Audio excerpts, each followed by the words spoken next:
I'd like to start off with two questions. First, how has the superhero genre lasted for so long?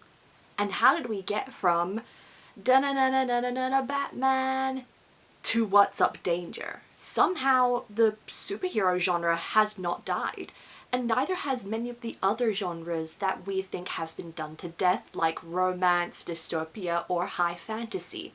Something has been done for these deceptively narrow genres to keep living on. So what is the answer? They have a life cycle. They continuously transform to adapt to the audiences watching them.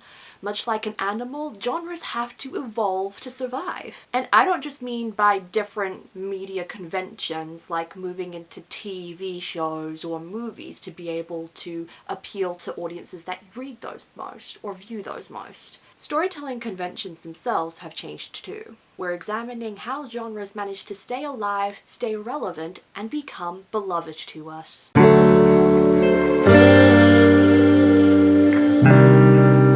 But before we get into the actual genre lifestyle, we need to understand what genre is on a basic level. I don't want anyone's brains to explode, and there are a lot of dumb people on the internet. Genre is a way to tell differences in between kinds of stories, or it's a way to be able to identify similar stories in an ocean full of them. We can tell what genre a story has based on different tropes, characters, beats in the narrative, and so much more, that coalesce together to create something identifiable and something that we recognize. There's magic and fantastical creatures in fantasy books. There's the meet cute and the third act breakup in romance books. But all stories are not one and the same. Percy Jackson and Lord of the Rings are fantasy books, but we don't see any hobbits going to summer camp. That is because the genre constantly evolves to be able to adapt to the modern society. It's why horror is often changing what is scary. That is because each generation has a different fear among them. Mid-20th century horror was surrounding different kinds of space travel and radiation impacts, creating or bringing the monsters onto Earth. 2000s and 2010s horror made zombies popular again due to the different amounts of viruses that were spreading in third world countries, and getting into some first world countries as well. And psychological horror had its peak in the late 2000s and the 2020s due to the expectation around younger generations wanting to break generational trauma and heal from their own personal traumas. We also see this happening in the fantasy genre, particularly with books from 2010 onwards. Paranormal romance, fantasy romance, dark academia, and cozy fantasy are some of the buzzwords and trends that we see over this 20-year period as the wants and the needs of these readers change over time. Both of these genres, horror and fantasy, we see constantly evolving to reflect the times.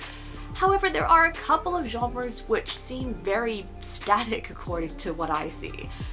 And they're both sort of sci-fi related as well. The superhero genre and the dystopian genre. Dystopia is still very much focusing on a rebellion taking over a political sort of government to be able to bring things right or closer to the way they are in the present. Meanwhile, just hearing the word superhero makes you think of all those typical origin stories and urban fantasy battles that do a lot of property damage. So why is it that we're seeing rapid changes in some genres like horror and fantasy, but we're not seeing them so much in superhero and dystopia? That's because they are in different stages of the genre life cycle. The genre life cycle was created by communications professor Thomas Shapps. It explores the reasons that a genre changes over time and also what is happening to the audiences that are viewing these genres as they are changing. The genre cycle has 4 different stages we'll be covering today: experimental, classical, parody, and revisionist. We're going to be studying this using some examples from the genres I have already talked about, plus a couple more. Experimental stage. This is where your genre, or even your subgenre, first begins. This is a stage of exploration where tropes and commonalities haven't been figured out quite yet.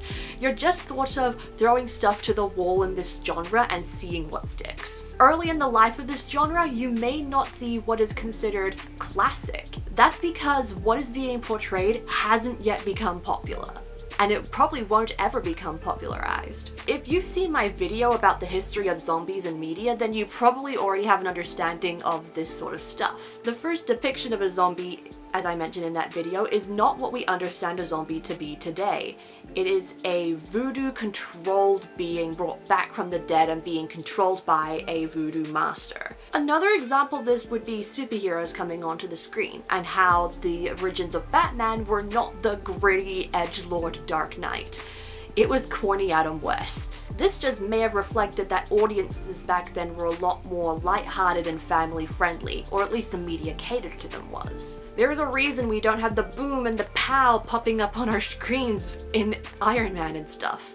Although it does happen in Spider-Verse, and we're going to talk about that later. These early stages of the genre are testing the waters. More than anything, they're seeing if this is something that the audience actually wants to see. And a lot of people may be trying to do this at the same time, and they may be making similarities between their movies or their books without even realizing it. That's because the tropes don't exist yet. Nothing cringy, nothing cliche. If there are tropes or cliches in the case of a subgenre, they're still trying to branch out from their genre parent, so to speak, to be able to create something new.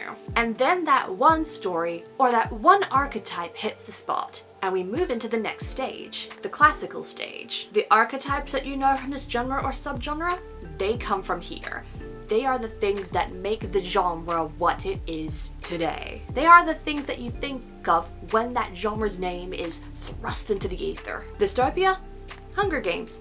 Fantasy? Lord of the Rings. Paranormal romance? Twilight. For someone who comes into the scene late or past the current heyday, the tropes within this classic stage will end up being seen as cliche. But these stories were not the cliches in the heyday. They have just been such beloved tropes in the original stories that everyone loved them. Later we discover a little bit too much. It's why half of modern dystopia stories have a female teen lead leading the rebellion or being the figurehead of it. It's why elves are in so many fantasy stories. It's why the male love interest in a paranormal romance is animalistically protective of their female partner. It is here we also get the carbon copies of these stories, because people are able to identify the tropes and they think within these genres that the tropes are what make the story good.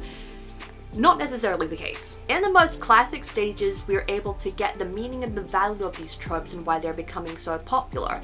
And there are so many people out there who will not be able to get it just because they see some shiny trope that they're able to note is the same between two stories. When the nail gets hit on the head in the classical stage, seeing the best stories in there, we also see the piles of shit among the diamonds. Yes, you have the Hunger Games revolutionizing dystopia and shaping the genre into something absolutely powerful, but then we also get Divergent, who does not quite hit it right. This is because everybody wants to get on board the hype train before it leaves the station. Everyone. And whenever a genre in question is popular, it becomes a huge marketing point for you to be able to publish or distribute a story within that actual genre. Cozy fantasy is very much in the classic stage right now. It ended up becoming popular through the depiction of Travis Baldry's Legends and Lattes. It wasn't the first cozy fantasy out there, it just didn't have a subgenre name tied to it. And since Legends and Lattes became super popular, we see so many people out there writing cozy fantasy. Brandon Sanderson himself even wrote one. The most high fantasy grimdark author of our time wrote a cozy fantasy. So the classic stage is where we get the highest of highs and the lowest of lows. So what's next? The genre can't just die, can it? No. When we think it's gonna die, laughter is always the best medicine. The parody stage. I feel like parody movies, or things that are considered parody, get made fun of because of what they're trying to do. Parody is actually a very excellent way to comment on the different conventions within a genre, commenting on whether or not something is realistic or the different ways that it plays off within the narrative of the story. But then we have films like Epic Movie. Parody is more than just making fun of a genre or existing movies within the genre to get as much laughs out as possible. Especially some of the best parody flicks out there. Shaun of the Dead.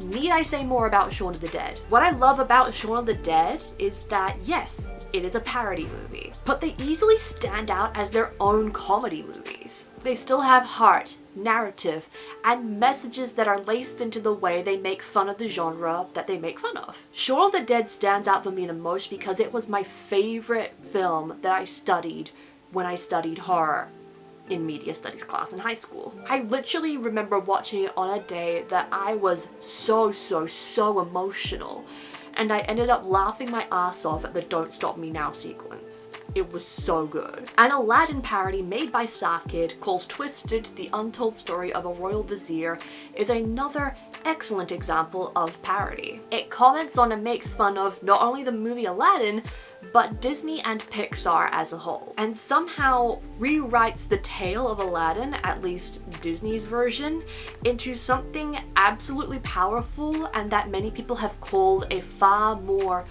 powerful and emotional and just great story than the actual Aladdin movie. Some of the greatest parody movies become far more than just parodies.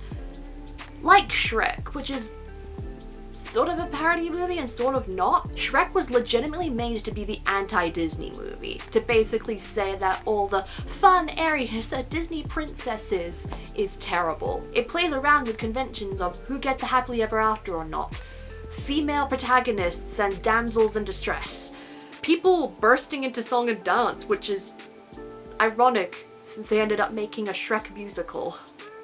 But I can't complain because I got cast as a gingerbread man. But Shrek has become so much more than just making fun of Disney, to the point where Disney in some cases has copied conventions from Shrek. What Shrek did, even though when you talk about the original movie's production history was meant to be a parody, it kind of moves into the final stage of the genre cycle, the Revisionist Stage. Creators within this genre know that the audience is getting tired, both of the classics and of the classics being made fun of. Genre will crawl into the shadows, but then after a time, emerge more powerful than before. It's new, it's clever, it's creating new subgenres. It is like a return to the experimental stage, but we have a different base to start on. This is how we get the deadly and weirder looking zombies that are technically not zombies in The Last of Us. It's how fantasy ended up becoming a bit more romance-centric, like with Shadow and Bone. It's how we get superhero movies that comment on and play with tropes